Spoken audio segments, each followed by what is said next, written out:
अब की बार मैथ में 90 पार। मैं फिर से बोल रहा हूँ, ध्यान से समझिएगा। अब की बार मैथ में 90 पार। मोदी सरकार नहीं, सरकार किसी की भी हो, आपको बेटा पढ़ने ही पड़ेंगे 90 पार करने के लिए, और मुझे पढ़ाने ही पड़ेंगे। ठीक है, वो पार्टी पॉलिटिक्स में हम लोग नहीं जाते। मैं अपना अच्छा लगा तो मैंने बोल दिया की बार मैथ में 90 पार। बेटा यू आर मोस्ट वेलकम। मैं प्रभास है, आप सभी का मोस्ट वेलकम करता हूं अपने YouTube channel maths by Prabhas में। अब तो थोड़े से पुराने भी हो गए हम लोग बेटा। आज मैं आपके 10th क्लास के लिए टॉप 20 क्वेश्चन लेके आया। टॉप 20 मेरी गारंटी है बेटा कि अगर आपने ये टॉप 20 क्वेश्चन बना लिए, जिसका लिंक इसी वीडियो के डिस्क्रिप्शन बॉक्स में दिया हुआ है, प्लीज एंड प्लीज आप वहां से डाउनलोड कर लीजिए। ठीक है, हाँ सारे क्वेश्चंस तो मैं उसी में दे रखा हूँ। अभी उन्हीं में से मैं कुछ क्वेश्चंस आपके साथ शेयर करूंगा और मैं दिखाऊंगा कि क्वेश्चन अच्छे हैं। बेटा एक बात की गारंटी है मेरी कि अगर आपने ये टॉप 20 क्वेश्चंस बना लिया तो एपी चैप्टर से मैथ में कहीं से, मतलब 10th क्लास में कहीं से भी पूछे, एपी चैप्टर आपका क्लियर, और आपके 8 नंबर भी पक्के होते। ओके, तो चलते बेटा हम लोग एपी। जैसे मैंने बताया कि इससे पहले वाले वीडियो को देख लीजिएगा, उसमें मैंने एपी का बेसिक कांसेप्ट दे रखा है। आज हमारा डे है उसके क्वेश्चंस के। बट एक बार फिर से मैं थोड़ा सा आप लोगों को जो फार्मूला याद है वो मैं आपको रिव्यू करवाता हूँ। और फार्मूला ज्यादा है नहीं, अपने दो ही फार्मूले हैं। पहला क्या था, A N is equal to A plus N minus one into D. Very good. और दूसरा फार्मूला है S N is equal to N by two into two A plus N minus one into D. इसी फॉर्मूले का दूसरा नाम है ए plus A N. इसी फॉर्मूले का तीसरा नाम है N by two first plus last. Okay, ये है क्या इस फॉर्मूले में, A N value of N term है। वैल्यू ऑफ एन टर्म की कितनी वैल्यू है। जैसे आपको बोलेगा 10th टर्म इज 20, तो इसका मतलब 8 10 के जगह पर हम 20 लिखेंगे, यहाँ 20 आए, और n के जगह पर 10 टर्म हो गया। a का तो मतलब पता ही है बेटा आपको, फर्स्ट टर्म है। n का मतलब पता ही बेटा आपको, नंबर ऑफ टर्म्स है। और d का मतलब कॉमन डिफरेंस है। यहाँ वही चीज रिपीट हो रखा है, a n nth वैल्यू है, तो सारी चीजें कॉन्सेप्ट वही हमारा। a n का यहाँ एक चीज आ रखा है l, और ये l क्या है, लास्ट टर्म, जिसको हम nth टर्म भी बोलते हैं, nth टर्म। ओके, ये असल में तीन फार्मूले जो दिख रही है, तीन है नहीं, एक ही फार्मूले बेसिकली।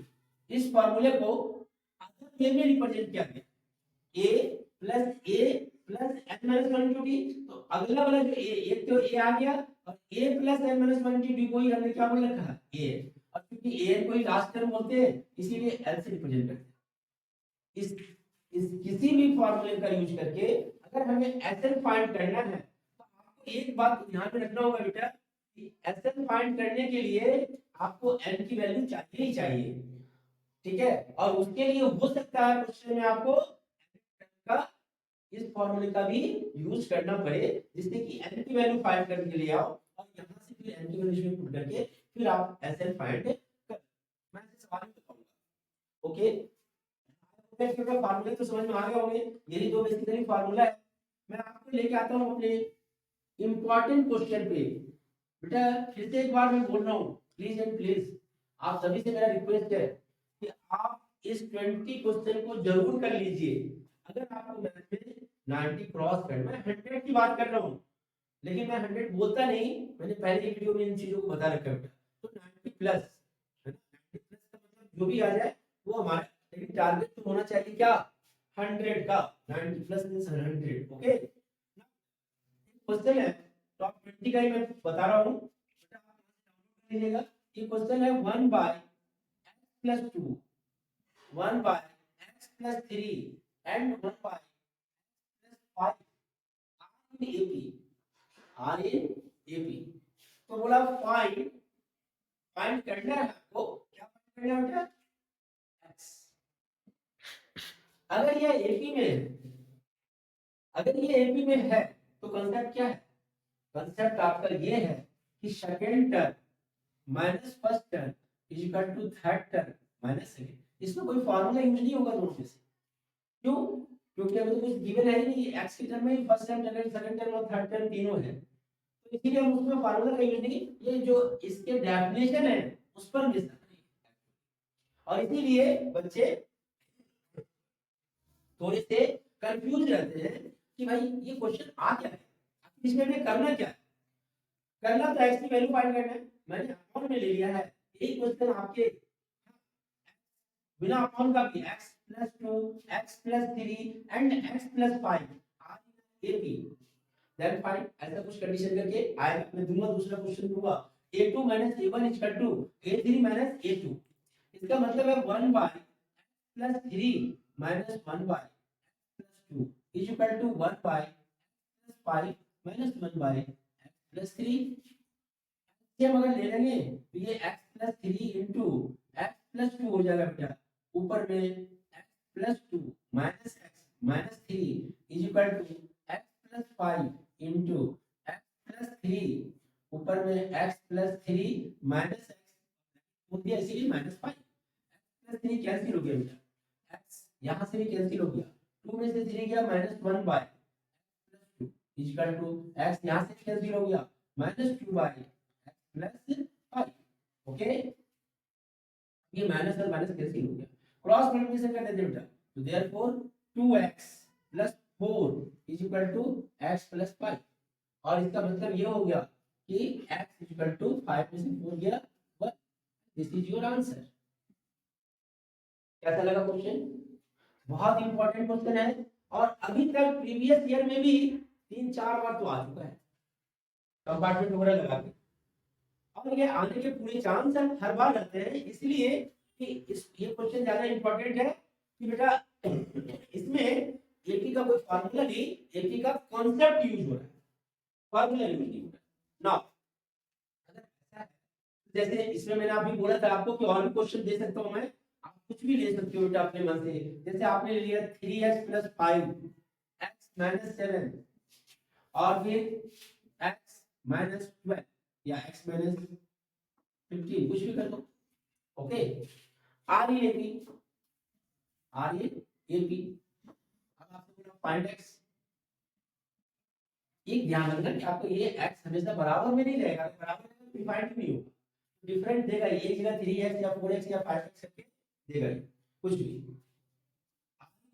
देन फाइंड x, और ऐसे कितने क्वेश्चन तो आप खुद ही बहादुर हो।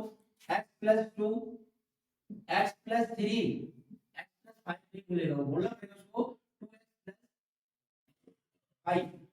R E AP, R E AP find x।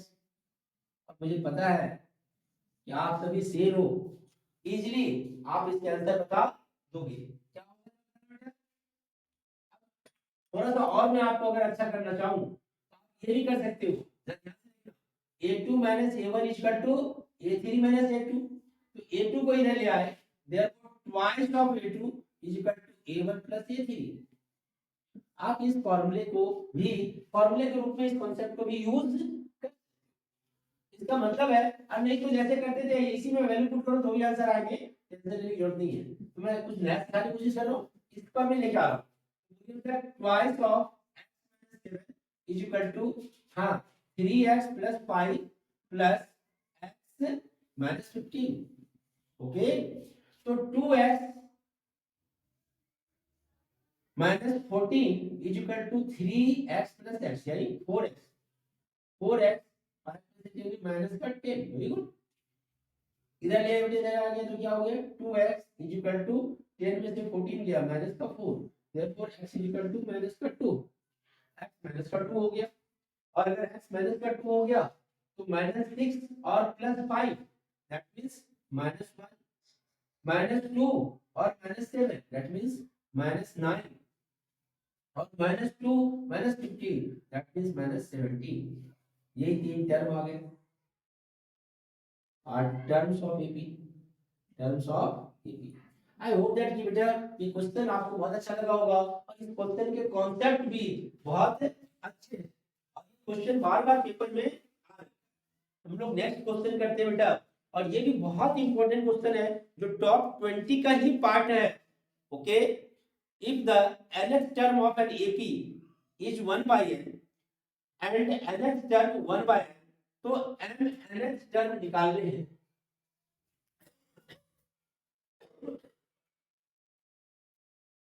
फिर से मैं क्वेश्चन रिपीट कर रहा हूं बेटा कि if nth term is 1 by, ये भी क्वेश्चन एक दो बार आ चुका है।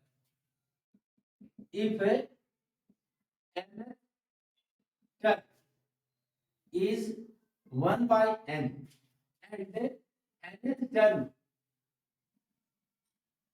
is 1 by m, तो बोला find m into n at term।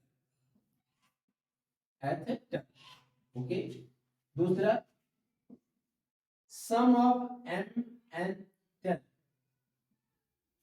तीसरा m plus nth term, चौथा सम ऑफ m plus, ये जो टॉप 20 है अपना, उसमें सिर्फ यही पार्ट पूछा गया है into n। ये सारे पार्ट स्पेशली अपने YouTube के बच्चों के लिए, ऐसे मैं क्लास में बता देता हूँ, इसलिए मैं YouTube के बच्चों के लिए ये ऐड कर रहा हूँ कि ये चार तरीके और भी हो सकते थे अलग से। जैसे इसने टर्म पूछा है, ऐसे आपको सब भी पूछ सकता था। और टर्म सिर्फ m into n ही नहीं, m plus n टर्म भी पूछ सकता है। Okay, m minus n term भी पूछेगा, बिकॉज़ हमें ये नहीं पता है कि m और n में कौन बड़ा है और कौन छोटा है। ओके, ऐसे क्वेश्चन पेपर में खूब आते हैं और फिर परेशानी चालू। लेकिन बेटा आप एपी में मेरी एक ही बात याद कि आपको फर्स्ट टर्म और कॉमन डिफरेंस फाइंड कर लेना है। अगर नहीं दिया है तो आप लेफ्ट कर लो, और जो दे रखा है इंफॉर्मेशन उससे दो इक्वेशन बनाओ। पूरे एपी का यही कॉन्सेप्ट है, उससे दो इक्वेशन बनाओ। गिवन इंफॉर्मेशन का यूज करके दो इक्वेशन बनाओ, जिसे सॉल्व करके आप किसी भी तरह से ए और डी ले आओ। एक बार ए और डी आ गया तो सब कुछ आ गया। जैसे हम लोग फर्स्ट पार्ट कर रहे हैं, term is 1 by n, term is 1 by n। Okay, तो इसका क्या मतलब हुआ, m टर्म का a है equal to a plus m minus 1 into D, ये होता था हमारा। और ये a m टर्म का ही वैल्यू दे रखा है 1 by equal to 1 by n, ये इक्वेशन 1। इसी तरह से a n equal to a plus m minus 1 into D equal to 1 by n हो गया, ये इक्वेशन। ये दोनों इक्वेशन को सॉल्व करने हैं आपको। ये क्वेश्चन में दे रखा था कि m term 1 by n, term 1 by n और n टर्म 1 है, n टर्म 1 by n, और उसके बीच में उसका फार्मूला लिख दिया। इन दोनों को सॉल्व करके हमें a और d चाहिए। a और d चाहिए तो दो इक्वेशन आ गए, दोनों को सॉल्व करेंगे। और सॉल्व करने में जो आपको आता है 1 में से 2 को माइनस करते हैं, ये गया, ये m minus 1 minus n minus plus 1 हो जाएगा, इंटू डी हो जाएगा 1 by n minus 1 by 1 cut गया, ये आ गया m minus n into D is equal to m minus n upon में n। ओके, तो ये m माइनस n से कट गया, therefore d is equal to 1 by n। Very good, d की वैल्यू आ गई। एक बार d की वैल्यू आ गई तो इक्वेशन 1 का यूज कर लो या 2 का यूज कर लो, a की वैल्यू भी आएगी। तो फ्रॉम 1 क्या होगा, जरा बताना बेटा, d की वैल्यू इसमें पुट करो, m minus 1 a plus m minus 1 into d के जगह पर 1 by n is equal to 1 by n। तो इधर ले आओ, therefore a is equal to 1 by n minus m minus 1 upon में m, ये m नीचे है हमारा, एलसीएम ले लिया बेटा, एलसीएम mn ही होगा और ऊपर में n से डिवाइड करेंगे तो ये m माइनस m और माइनस माइनस प्लस 1, ये mn कैंसिल होके 1 बाय इंटू n, और ये दो चीज आ गए तो बेटा इसमें जितने पार्ट हैं सारे पार्ट के आंसर हो गए, क्योंकि सबके फार्मूले में हम a और d की वैल्यू क्या कर देंगे, पुट करेंगे, फार्मूला लगाएंगे और वैल्यू पुट करेंगे। यहाँ तक समझ में आ गए? अब यहाँ तक अगर आपको समझ में आ गया बेटा, तो नेक्स्ट देखते हैं हम लोग इसके आगे क्या करें हम लोग। a की वैल्यू 1 बाय mn आया, d की वैल्यू भी 1 बाय mn, तो देयरफॉर पहला part a m into n, मतलब a plus n into n minus 1, mn मतलब a n, ये n है हमारे पास, into d, यही है, यही आ गया हमारा। और a की वैल्यू कितना 1 by mn plus mn minus 1 into D की जगह पर 1 बाय, तो एलसीएम क्या हुआ, ऊपर में क्या आ गया 1 प्लस mn माइनस 1 गया, दैट मींस ये mn में गया 1। एक्चुअली में टॉप 20 में मैंने लिख रखा है इसे 1 प्रूव करने के लिए, prove that a mn is 1। Okay, यहाँ पे हमने आपको निकलवा दिया। अगर ये आ गया तो ये भी आ गया, क्या होता है फार्मूला n बाय 2, n ये पूरा है तो पूरा है तो m into n बाय 2, ये n के जगह पर पूरा आ गया n बाय 2 into 2a, क्या नहीं तो first term plus last term, first term भी हमें पता है और लास्ट टर्म मतलब a mn, लास्ट टर्म भी हमें पता चल गया हमारा 1 है last term. Okay, very good. अगर ऐसा है इसके लिए mn टर्म के लिए लास्ट टर्म ये है, ठीक है बेटा, ठीक है, तो क्या करेंगे, आंसर क्या होगा बताने जरा सर। वेरी गुड, इसके आगे क्या होगा, वैल्यू पुट करो m into n अपॉन में 2, a की जगह पर क्या होगा बेटा 1 बाय mn और प्लस फिर 1 आ जाएगा हमारा, क्या हो गया बेटा जरा बताना, mn by 2 into 1 plus mn और अपॉन में mn, ये mn mn कैंसिल हो गया हमारा, क्या 1 प्लस अपॉन में, दिस इज योर आंसर। अब आप की वैल्यू भी फाइंड कर, n की जगह पर आपको m प्लस n लिखना, जैसे हमने अभी उस सारे फॉर्मूले में m की जो n है n, उसके जगह पर हम क्या यूज करते हैं m into n, इसके लिए भी और इसके लिए भी। ओके ओके, चलिए मैं तीसरा पार्ट कर ही दूं फटाफट, इजी है, आपने कर लिया होगा इतने देर में तो, या नहीं तो आप वीडियो को पॉज करके बेटा रोक के आप पहले स्टेप करने की कोशिश कर लो, नहीं बनेगा फिर आप यहाँ देख लो, ठीक है। पहले तो टर्म बोला है तो a m plus n term equal क्या था फॉर्मूला a प्लस n, ये पूरा n है हमारे लिए, n n minus 1 into d। Okay okay, a की value 1 by plus m plus n minus 1 into d की value 1 by mn, LCM mn ऊपर में 1 plus m plus n minus 1 ये गया, तो ऊपर m प्लस n अपॉन में mn, answer हो गया आपका am प्लस n आ गया। और लास्ट पार्ट, अगर बेटा आपको m प्लस n फाइंड करना है तो फिर से वही कहानी n बाय 2, n यही n है आपके लिए, m plus n by 2 n by 2 into 2a, नहीं जाएंगे 2a वाले क्योंकि हमें फर्स्ट टर्म भी पता है और लास्ट टर्म भी पता है, ये लास्ट टर्म है इसके लिए a m प्लस n, इस सवाल के लिए last term a m plus n term है क्योंकि हमें s m प्लस n निकालना है। ओके ओके, तो क्या हो गया बेटा m प्लस n अपॉन 2 और फर्स्ट टर्म तो हो गया 1 बाय प्लस और लास्ट टर्म हो गया हमारा m प्लस n अपॉन में mn। ओके, आप ऐसे ही आंसर छोड़ दोगे m plus n by 2 LCM आ जाएगा m n e 1 plus n upon में m। This is your answer. I hope that बेटा आपको ये दोनों ही क्वेश्चन, ये तो एक स्टडी में मैंने 4 तरह के क्वेश्चन इसमें समझाने की कोशिश करा आपको, ये और ऊपर वाले क्वेश्चन भी आपको अच्छे लगे होंगे और समझ में भी आया होगा। बेटा प्लीज अभी मैं आपको इस वीडियो पे इतना ही दे रहा हूँ, इसके पीछे रीजन है।